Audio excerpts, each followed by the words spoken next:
Die volgende gedig waarna ons gaan kyk, is Saal Hulp, deur Kobus Lombard. Nou kom ons kyk waaroor gaan hierdie gedig. Saal verwys na 'n hospital ward, en 'n hulp is an assistant. So essentially the poem is about somebody that is a ward assistant in a hospital. Wat doen hierdie persoon? Dit is iemand wat die skoonmaakwerk in 'n hospitaal doen, the cleaning. Sy was die pasiënte, she washes them. Sy voer hulle, she feeds them. En sy dra die bedpanne weg, she takes away their bedpans. Important to notice, daar is geen lidwoord in die titel nie. It's just Saal Hulp. In other words, it gives it a universal meaning and it can refer to any Saal Hulp. This in turn links to the theme of the poem, die tema van die gedig. Mense wat belangrike werk verrig, maar nie die erkenning daarvoor kry nie, hulle is nie belangrik genoeg nie. So the theme of the poem is that people that do an important job, but they do not get the necessary erkenning daarvoor. They are not appreciated, they are not regarded as important enough. So let's jump straight into the poem. Dis sy wat getaxi van anderkant die verbypad moes kom. So the first thing that we notice here is that they're talking about sy. Nou sy verwys na hierdie Saal Hulp. She is the person, maar she can be anyone because she doesn't have a name. Sy is anoniem. Nowhere in the poem do they give us a name for her. To emphasize this fact even further, this word getaxi is 'n werkwoord. Nou gewoonlik is taxi 'n selfstandige naamwoord. Selfstandige naamwoord. Maar in hierdie gedig maak hulle dit 'n werkwoord. Met ander woorde, sy word nie as 'n mens gesien nie. She simply becomes an object. Sy is 'n voorwerp wat heen en weer vervoer word. Reg? Where does she come from? Van anderkant. So in hierdie reël 2 kry ons wat ons noem alleenplasing. These two words are placed alone in line 2 to emphasize the fact that she comes from another part of town. Van 'n ander deel van die dorp af. And as we'll see further on, 'n arm gedeelte. Reg. Die verbypad. 'n Verbypad is 'n bypass. So hierdie verbypad deel die dorp in 2. In 2, wat beteken hier kry ons die pad. Hierdie kant het ons ryk mense en hierdie kant het ons arm mense. So sy kom met 'n taxi van die arm gedeelte na die ryk gedeelte om in die hospitaal te kom werk. In reël 4 verweerde wit lywe. Die eerste ding wat ons sien is verweerde wit lywe, reg? So ons het die w-alliterasie. En dit beklemtoon die woorde in hierdie reël. Die woord verweerde het 2 betekenisse. Letterlik beteken dit verweer in English means eroded. So the literal meaning would be that they are verweer as gevolg van swaar kry deur hulle lewe, reg? En siek wees. in die hospitaal. En dan die figuurlike betekenis is dat dit te doen het met hulle ouderdom. Reg, so they've lived a long life and now their bodies are basically eroded. Good.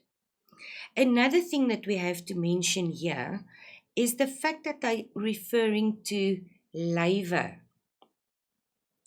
This is a term that we call metonymia. Metonymia is when something is called by the name of something associated in the meaning. So literally translated, this would mean that she comes to do something, whatever, we will get to that, to these white bodies. Maar die woord lywe in hierdie sin verwys na die pasiënte. So instead of using the word pasiënte, they simply say lywe. And this is what we call metonymia. Reg. So kom ons gaan kyk, wat doen sy in die hospitaal? Hier sê dit vir ons, sy was die pasiënte, sy voer die pasiënte en sy dra die onverteerbare in bedpanne weg. So this is literally her job, what she does. She washes them, she feeds them, and she carries away the bedpans. Nou hierdie woord onverteerbare means things that cannot be digested. And this also has a double meaning. So the not digested part is letterlik. Dit is dinge wat nie verteer kan word nie, wat uitgeskei word. Maar figuurlik beteken dit dat sy die werk doen wat ander mense nie wil doen nie. So sy doen die werk wat niemand wil doen nie. En dit is moeilik vir mense om te begryp. It's difficult for people to understand. They have trouble digesting the fact. So that thing is the figurative meaning. And then we get line 8 in snags, which means in die aand. So at night, en dit staan weer eens alleen in die reël, so dit is alleenplasing, om te beklemtoon dat dit in die aand gebeur, in die nag. Goed, at night. So what happens at night? Wanneer niemand daarvoor hande klap. So this tells us nobody else is there. Sy doen nie die werk, niemand klap vir haar hande nie. So dit wat sy doen, word nie waardeer nie. It is not appreciated. There is nobody to congratulate her on what she does. Reg. It also implies that she is there alone. Sy is alleen. Sy is die enigste een wat in die nag hierdie pasiënte help. 'n Koue voet teen die winterweer. So 'n koue voet, sy maak seker dat hierdie pasiënte nie koud kry nie. So she maybe covers them with a blanket and makes sure that they're not cold.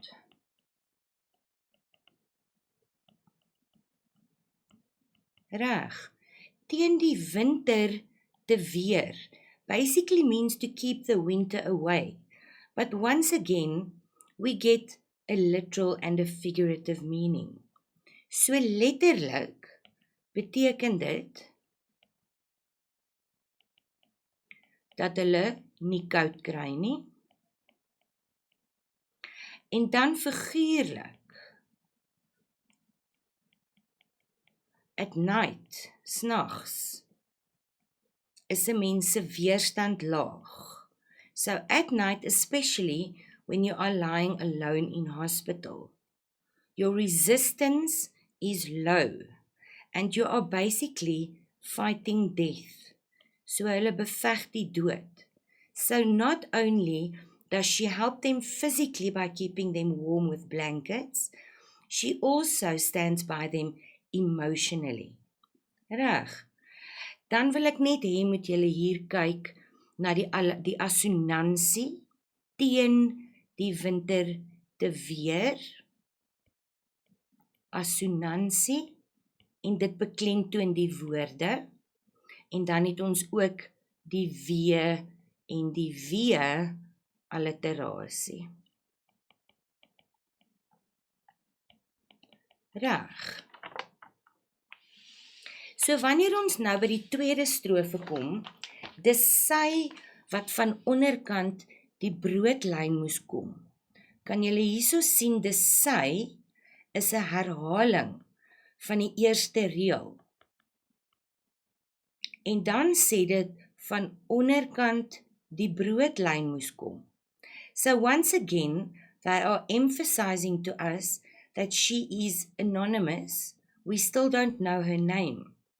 And now she comes from below the breadline, which is an expression that basically just tells us that she is a poor person. She is probably also not a qualified nurse. Sy is nie 'n opgeleide verpleegster nie. She is basically there to do the work that nobody else wants to do.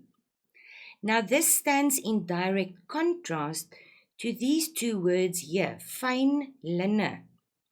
So fyn linne is weer eens 'n voorbeeld van metonimia. Die linne verwys na lakens, sheets. So fyn linne is something that a more wealthy person would have. So in referring to the lakens as linne, we are once again using metonimia. Reg? En dan op laas oor ma se oë te trek. So when do you pull the sheets over someone's head is basically when they have passed on. So this means op laas is finally. So when ma passed away, she was the one, die saalhulp, she was the one that pulled the blanket over her eyes. Ma is die enigste hoofletter in hierdie hele gedig. It stands in the place of the mother's name. Right. And this part basically tells us that even though this person was a poor person and she wasn't necessarily qualified, she was the one that looked after this ma person right until the end. Wanneer ons by die derde strofe kom, sê dit en oor krummels. So krummels means crumbs. By die begrafnis tee. So now we are at the funeral tea. So krummels het weer eens twee betekenisse. Letterlik beteken dit die eetgoed is klaar. All the snacks at the funeral tea is now finished. Die eetgoed is klaar. Maar figuurlik beteken dit dis die krummels van die lewe wat oorbly. So sy het aan die einde van haar lewe gekom. En dan vra 'n kind, so only when we get to the end of everything, then somebody asks, vra 'n kind, ewe belangstellend. Goed, belangstellend means interested. En hierdie twee aandagstreepies sê vir ons dat hierdie is 'n parentese. Dit gee vir ons ekstra inligting. En dit beklemtoon wat volg. it emphasizes the words that follow. Goed. Ag, verskoon tog. Hoe's jou naam nou weer? So here we get aanhalingstekens. Wat beteken dit is iemand se direkte woorde? Ons noem dit 'n apostroof. Reg? So dit is hierdie kind wat nou met haar praat se direkte woorde. She asks, "What is your name again?" Whose is 'n voorbeeld van Elisie. Daar is 'n letter weggelaat en dit is eintlik who is. Dan sien ons dat hierdie kind die persoon aanspreek as jou. So dan wonder ons, het hulle regtig respek vir haar? Because even though she is older than them, they are addressing her as jou. And this comes right at the end of the poem and right at the end of Ma's life, that even though after everything that this person has done for them, they still don't even know her name.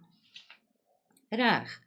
So dit sluit aan by die tema van die gedig, wat weer eens vir ons sê, dat mense wat belangrike werk doen, nie genoeg waardeer word nie.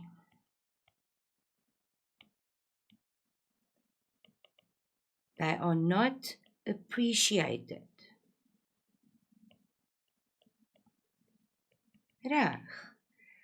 Dit bring ons dan aan die einde van hierdie gedig. Ek sien julle in die volgende les.